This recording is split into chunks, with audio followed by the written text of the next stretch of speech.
Hello hello, কথা বলছো না জি? কি হলো? কি বলবো? তুমি বলো, আমি শুনবো। অভিমান করছো না তো?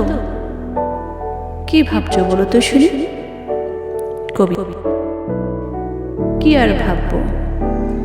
আর তোমাকে বলার আবার কি আছে শুনি? তুমি তো কবি, মহাজ্ঞানী গুণী। বড্ড হাসালে কবিতা। সত্যি বলতে কি, আমি কোনো কবি নই, গুণীও নই।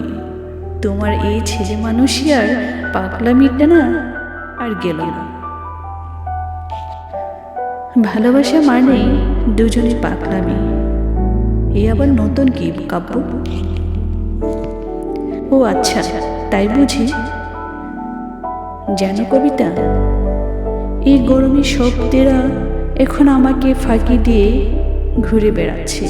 নিতাই এক কংস মহাঢেউ সমুদ্রের তীর কিংবা আশেপাশের ছায়া শৈবের সবুজের ভাজে ভাজে ওরাও কোনো অংশে পিছিয়ে নেই।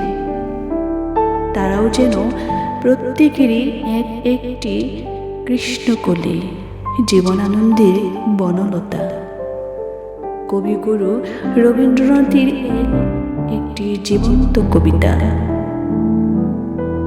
হ্যালো হ্যালো, কি চুপ হয়ে গেলে যে? শুনছিলাম। কি শুনছিলে? তোমার কথাগুলো শুনছিলাম। এই একটি গান শোনাও না, ভীষণ ঘুম পাচ্ছে। এত রাতে গান? তো লোকে কি বলবে শুনি? লোকে যাই বলুক, বলুক না, অন্তত একটি কবিতা তো বলো, শুনে ঘুমিয়ে পড়ি। তা বলা যায়। তা তবে শোনো, ঘুমিয়ে পড়ো না যেন।